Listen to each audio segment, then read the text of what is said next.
Hello बच्चों, आज मैं आप लोगों को क्लास 8 की जो आपके पास लेटेस्ट एडिशन की आर डी शर्मा की बुक है ना, उसमें हमने अपना चैप्टर नंबर 4 स्टार्ट कर रखा है, क्वाड्रिलेटरल्स। तो हमने अपनी एक्सरसाइज 4.1 कंप्लीट कर लिया है, चैनल पे अपलोड है। 4.2 भी हमने शुरू कर दिया है। क्वेश्चन नंबर 1 to 5 हमने कर लिया। चलिए आज आगे के क्वेश्चंस को कंटिन्यू करते हैं। तो आज की क्लास में हमें क्वेश्चन नंबर 6 से करना है। अभी ये काफ़ी बड़ी एक्सरसाइज है, इसमें 30 के आसपास क्वेश्चन हैं आपके पास, पर इंपॉर्टेंट क्वेश्चंस हैं सब। आपको ऐसे क्वेश्चंस जो आपकी एनसीईआरटी की बुक है उसमें नहीं मिलेंगे, बट प्रैक्टिस के लिए बहुत ज़रूरी हैं ये क्वेश्चंस।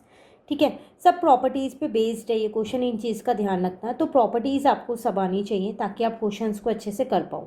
स्टार्ट करते हैं अपने क्वेश्चन नंबर 1 से। हम यहाँ पर क्वेश्चन 6 में आपसे क्या कह रहा है, in the figure 4.45 risk and clue are parallelogram. आप देख रहे हो यहाँ दो पैरेललोग्राम बने हुए हैं, एक के साथ एक बने हुए हैं ये। Find the measure of x. तो जो ये आपको एक्स दिख रहा होगा यहाँ पर, ये रहा, आपको इसकी वैल्यू यहाँ पर फाइंड करनी है। तो इसमें हम क्या करने वाले हैं, पहले पैरेललोग्राम की प्रॉपर्टीज़ लगाने वाले हैं। जब पैरेललोग्राम की प्रॉपर्टीज़ लगाएंगे तभी हमारे पास ये एक्स की वैल्यू आएगी निकल के। तो एक चीज़ आप पहले यहाँ पर ध्यान से इसको समझिए। अगर आप अपना फर्स्ट वाला पैरेललोग्राम देखें, रिस्क RISK, तो अगर आप देखोगे तो ये वाला एंगल आपके पास 80 डिग्री का निकलेगा। क्यों, सॉरी 80 कह रही हूँ, ये वाला एंगल आपके पास 60 डिग्री निकलेगा ना 60, क्योंकि आपको पता है कि जो पैरेललोग्राम होते हैं उनके एडजेसेंट एंगल्स का सम 180 होता है, ये उसकी प्रॉपर्टी है। तो ये 120 है तो ये 60 आ जाएगा। अब उसके अपोजिट एंगल्स जो है वो इक्वल होते हैं, तो R और S अपोजिट है हमारे पास, है ना। तो जब ये 60 है तो ये वाला एंगल भी मेरे पास 60 डिग्री आ जाएगा। मैं यहाँ पर लिख देती हूँ। एक्चुअल में मैं पता है कर क्या रही हूँ, मैं यहाँ पर सिर्फ इस वाले ट्राइंगल को देख रही हूँ, जो ये वाला ट्राइंगल बना हुआ है, दिख रहा है आपको। आपको पता है एक ट्राइंगल में 3 एंगल्स होते हैं, जिसमें से एक एक्स तो मुझे फाइंड करना है, एक 60 मैंने निकाल लिया। अब अगर मैं ई वाला एंगल भी निकाल लूँगी, ठीक है, ये रहा ई एंगल, इसको और निकाल लूँगी, तो angle sum property of triangle लगा के मेरा एक्स बहुत आसानी से आ जाएगा ना। अब देखो ई जो है वो एल के इक्वल होगा 70 डिग्री। क्यों होगा, क्योंकि अगेन अपोजिट एंगल है ये इसके, इस वाले पैरेललोग्राम में अगर हम देखें क्लू वाले में, ठीक है, याद रखना इसमें दो पैरेललोग्राम एक साथ उन्होंने ज्वाइन कर रखे हैं। तो बिल्कुल ध्यान से आप इस चीज़ को समझिएगा कि हमने अपोजिट कैसे लगाया। जो आर है वो एस के अपोजिट है आपके पास, और जो क्लू में एल है वो ई के अपोजिट आ रहे हैं, तो दोनों एंगल्स मिल गए।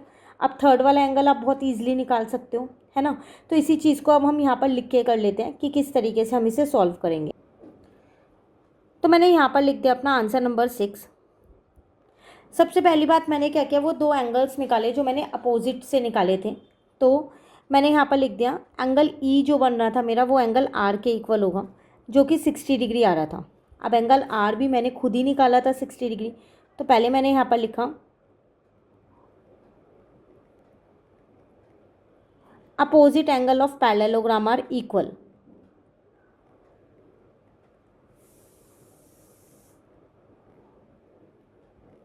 ठीक है, अब ये एंगल आर 60 कैसे आया ये भी पता होना चाहिए, तो हम इसको भी यहाँ पर साइड में निकाल सकते हैं कि एंगल आर प्लस एंगल के जो है वो 180 डिग्री के होंगे।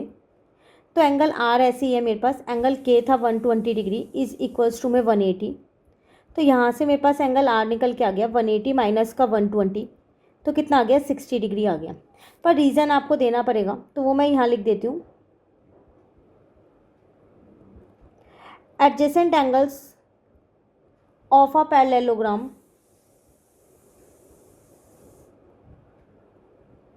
आर सप्लीमेंट्री मतलब वो 180 डिग्री के होते हैं। ठीक है, रीज़न आप हर एक में लिख के आना, जो भी प्रॉपर्टी यूज़ कर रहे हो वो लिख के आना। क्लियर। नाउ एंगल आर मेरा यहाँ से निकल के आ गया, सॉरी एंगल ई आ गया मेरा निकल के 60 डिग्री। मैंने यहाँ पर एक चीज़ गलत कर दी है, अगर आप यहाँ पर एक बार दोबारा देखो, आर के साथ एस था, ई नहीं था, क्योंकि वो क्लू वाले का है ना। तो हम यहाँ पर क्या कर देते हैं, सिर्फ एस लिख देते हैं। क्लियर।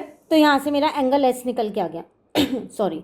अब उसी तरीके से मैंने क्या किया, यहाँ पर angle L is equals to मैं एंगल ई कर दिया, तो वो 70 डिग्री आ जाएगा। तो यहाँ से मेरे पास एंगल ई निकल के आ गया 70 डिग्री।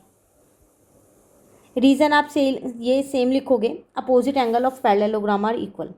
नाउ अब अपने ट्राइंगल पे आ जाओ।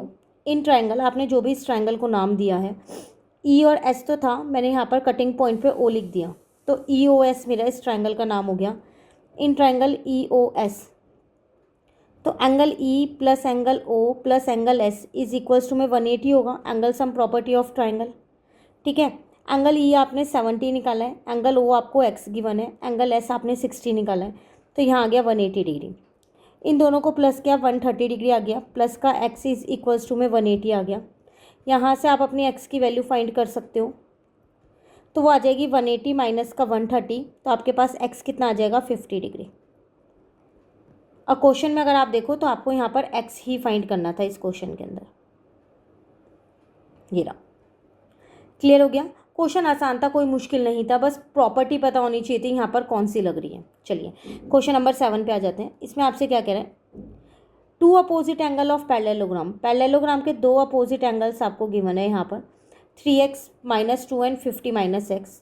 Find the measure of each angle of parallelogram, parallelogram के बाकी के सारे एंगल्स बताओ। तो आपको पता है कि पैरेललोग्राम के अपोजिट एंगल्स तो इक्वल होते हैं, तो मैं इन दोनों को इक्वल रख के एक्स की वैल्यू निकाल सकती हूँ ना। तो मैं क्या करती हूँ, यहाँ पर एक फिगर ड्रॉ कर लेती हूँ।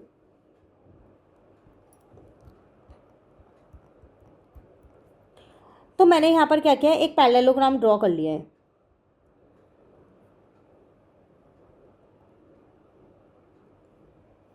ठीक है, आप इसे थोड़ा सा टिल्ट भी बना सकते हो और सीधा भी बना सकते हो, जैसे भी आपको सही लगे।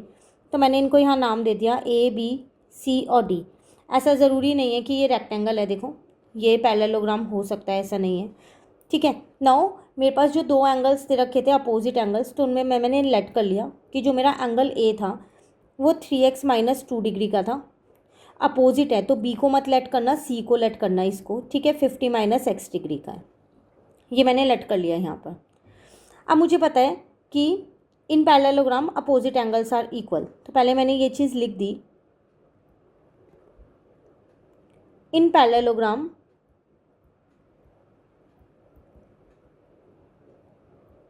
Opposite angles are equal. और जब अपोजिट एंगल्स इक्वल हैं तो इसका मतलब मैं 3x - 2 को 50 - x के इक्वल रख सकती हूँ। x को इधर ले आई तो प्लस का हो गया, और 2 को उधर ले गई तो वो भी प्लस का हो गया। तो यहाँ पर आ गया 4x इज इक्वल्स टू में 52। मैंने यहाँ से x की वैल्यू निकाली है पहले, 52 डिवाइडेड बाय 4 करके। ठीक है, तो वो मेरी x की वैल्यू आ गई 13। अब मैं यहाँ से अपना एंगल A और C निकाल सकती हूँ, फिर उसकी हेल्प से क्या करूँगी, B और D निकाल लूँगी। क्लियर है। तो सबसे पहले मैं अपना एंगल A लिख लेती हूँ। एंगल A मैंने माना था 3x - 2 को, जिसमें मेरे पास x की वैल्यू आई है 13, तो मैंने यहाँ पर 13 रख दिया। ठीक है, नाउ 3 3 जा 9, 3 1 जा 3 माइनस का 32, तो A की वैल्यू आ गई 37। जितना एंगल A है उतना ही एंगल C होगा, वो भी 37 ही होगा, क्योंकि अपोजिट एंगल्स थे तो दोनों इक्वल ही होंगे। ठीक है ना, A और C आ गया।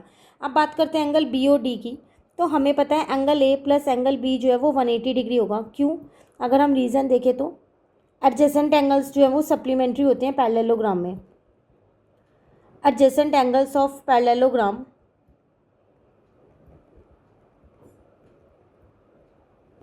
Are supplementary. क्लियर। तो इसका मतलब एंगल ए मेरे पास 37 डिग्री का है, plus angle B is equals to में 180 हो जाएगा। यहाँ से मैं अपना एंगल बी फाइंड कर लेती हूँ, तो 180 माइनस का 37 आ जाएगा। तो अगर हम इसमें से इसको सब्ट्रैक्ट करते हैं तो मेरे पास 143 एंगल बी आ जाएगा। और मुझे पता है एंगल बी और एंगल डी जो है वो इक्वल होंगे। अभी मैं ऊपर रीज़न लिख के आई हूँ, opposite angles of parallelogram are equal, तो आपको वही रीज़न यहाँ पर लिख देना है, अपोजिट एंगल वाला। तो आपको सारे एंगल्स निकालने थे, वो सारे एंगल्स आपके यहाँ फाइंड हो गए, ABCD। क्लियर हो गया क्वेश्चन। चलिए अब आ जाते हैं हम अपने नेक्स्ट क्वेश्चन पे।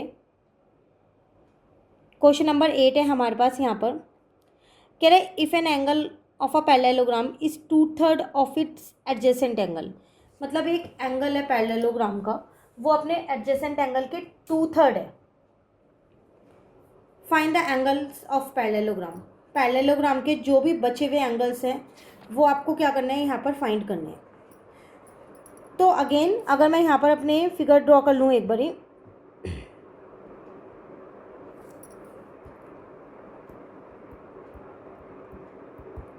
मैंने यहाँ पर एक पैरेललोग्राम बना लिया,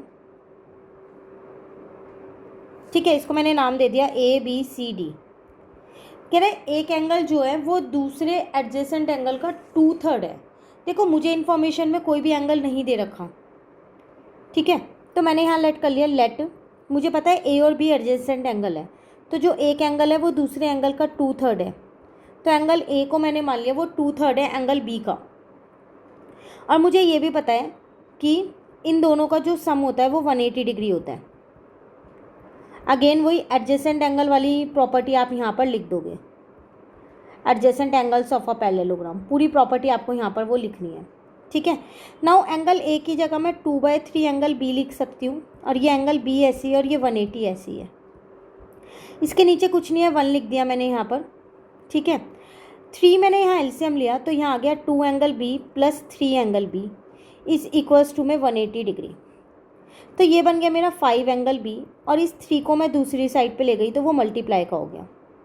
अब मैंने यहाँ से अपना एंगल B फाइंड कर लिया 180 इंटू 3 डिवाइडेड बाय 5 करके, ठीक है। अब मैंने जब इसे 5 से 180 को मैं डिवाइड कर सकती हूँ क्योंकि इसके लास्ट में 0 है, कट कर दिया तो 36 आ गया।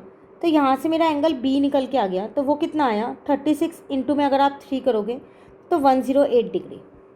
आपको सारे एंगल्स बताने हैं, तो एंगल A आप यहाँ से निकाल सकते हो, 2/3 ऑफ एंगल B था, तो इसका मतलब एंगल A हो जाएगा 2/3 इंटू में 108 डिग्री, यही होगा। अब 108 को हम क्या करते हैं 3 से डिवाइड कर देते हैं, 36 आएगा, 2 से मल्टीप्लाई कर देते हैं 72 आएगा, तो एंगल A आ गया 72 डिग्री। एंगल A और B निकल गया, तो अब C और D आप बहुत आसानी से निकाल सकते हो। एंगल C जो है वो एंगल A के इक्वल होगा 72 डिग्री, और एंगल B जो है वो एंगल D के इक्वल होगा 108 डिग्री। रीज़न में आप क्या लिखोगे, opposite angles of parallelogram are equal, तो ये पूरी प्रॉपर्टी आपको यहाँ पर लिखनी है अपोजिट एंगल वाली, क्लियर। और क्वेश्चन में आपसे क्या कह रहा था कि आपको ये 4 एंगल्स जो हैं वो फाइंड करने हैं, सारे एंगल्स। जब भी बोले कि एंगल्स निकालो तो मतलब सारे एंगल्स आपको निकालने हैं, क्लियर। नाउ क्वेश्चन नंबर 9, इसमें आपसे क्या कह रहा है, the measure of one angle of a parallelogram is 70 degree. Parallelogram का एक एंगल दे रखा है 70 degree. What are the measure of remaining angle. Again इसमें भी आपको बाकी के एंगल्स निकालने हैं, तो सेम प्रॉपर्टी हम लगा सकते हैं। तो मैंने अपना आंसर यहाँ पर लिख लिया, आंसर नंबर 9। अगेन मैंने यहाँ पर एक छोटा सा पैरेललोग्राम ड्रॉ कर लिया, इसको मैंने नाम दे दिया ABCD। अब मैंने यहाँ लेट कर लिया, लेट एंगल A जो है वो 70 डिग्री है। आप किसी भी एक एंगल को 70 डिग्री मान सकते हो, ठीक है। तो अपने सॉल्यूशन में अगर हम देखें तो एंगल A तो एंगल C के इक्वल होगा जो कि 70 डिग्री आएगा, तो एंगल C आ गया 70 डिग्री। रीज़न की क्या लिखोगे, वही opposite angle of a parallelogram are equal, opposite angles वाला, ठीक है, पूरा रीज़न लिखना। नाउ हमें पता है angle A plus angle B जो है वो 180 के बराबर होगा, तो ये 70 है plus angle B is equals to में 180 डिग्री। तो यहाँ से मैंने अपना एंगल B भी निकाल लिया, 180 माइनस का 70, तो मेरा आ गया 110 डिग्री। अब यहाँ रीज़न क्या लिखोगे, एडजेसेंट एंगल वाला, adjacent angles of a parallelogram are equal, sorry supplementary, ठीक है। नाउ एंगल B जो है वो एंगल D के इक्वल होगा, तो ये 110 डिग्री हो गए, क्यों, अपोजिट एंगल है ना B और D आमने सामने, तो यहाँ रीज़न आ जाएगा opposite angles of a parallelogram are equal. तो इसका मतलब हमने क्या किया, अगर हमारे को एक एंगल पता है तो हम उसकी हेल्प से क्या कर सकते हैं, बाकी के सारे एंगल्स को फाइंड कर सकते हैं। क्लियर हो गया क्वेश्चन नंबर 9। चलिए आते हैं अपने क्वेश्चन नंबर 10 पे। यहाँ आपसे क्या कह रहे हैं, 2 adjacent angle of a parallelogram are in the ratio 1:2। Find the measure of all angles of a parallelogram. कह रहे हैं एक पैरेललोग्राम के 2 एडजेसेंट एंगल की रेशो दे रखी है, एडजेसेंट वही एक के बाद एक, आपको सारे एंगल्स निकालने हैं, तो कैसे निकालोगे। सबसे पहली बात, दोबारा से मैं यहाँ पर एक पैरेललोग्राम बना रही हूँ जिसको मैंने नाम दिया है ABCD। अब मैंने यहाँ लेट कर लिया, लेट एंगल A जो है वो मेरा हो जाएगा, आपको रेशो थी 1:2 तो 1x, और एंगल B को मैंने 2x मान लिया। जब भी रेशो में होता है हमेशा हम x मानते हैं। आप किसी भी दो एंगल को 1x और 2x मान सकते हो, बट एडजेसेंट एंगल्स ही लेना। एडजेसेंट मतलब जैसे AB ले लिया, BC ले लिया, CD ले लिया या AD ले लिया, ठीक है, अपोजिट वाले मत लेना। अब आपको पता है कि angle A plus angle B जो है वो 180 के बराबर होता है। क्यों? रीज़न वही दे दोगे, adjacent angle of a parallelogram are supplementary वाला, ठीक है, पूरा रीज़न यहाँ लिखना। नाउ ये हो जाएगा 1x प्लस का 2x इज इक्वल्स टू में 180 डिग्री, तो 3x इज इक्वल्स टू में 180 डिग्री, तो x कितना आ जाएगा 180 डिवाइडेड बाय 3, कट कर दिया 60 आ गया। अब मैं यहाँ से अपना एंगल A निकाल सकती हूँ, वो मेरे पास 1x था, मतलब 1 इंटू 60, तो वो मेरे पास 60 डिग्री आ गया। एंगल B भी निकाल सकती हूँ, वो मेरे पास 2x था, तो इसका मतलब 2 इंटू में 60 करूँगी तो वो आ जाएगा 120 डिग्री। बाकी के एंगल C जो है वो एंगल A के इक्वल होगा तो 60 डिग्री हो जाएगा, और एंगल D जो है वो एंगल B के इक्वल होगा तो 120 डिग्री हो जाएगा। बट यहाँ रीज़न लिखना पड़ेगा, वो क्या, opposite angles of a parallelogram are equal, तो वो रीज़न हम यहाँ लिख देंगे। क्लियर? तो इससे मेरे पास सारे एंगल आ गए। एंगल A आ गया 60 डिग्री, एंगल B आ गया 120 डिग्री, एंगल C आ गया 60 डिग्री, और एंगल D आ गया 120 डिग्री। क्लियर हो गया? ये था आपके पास क्वेश्चन नंबर 10। आज हम क्वेश्चन नंबर 10 तक ही करेंगे, अब इसमें काफ़ी क्वेश्चंस हैं। आगे के 5 क्वेश्चंस जो है वो मैं आपको नेक्स्ट क्लास में कराऊंगी।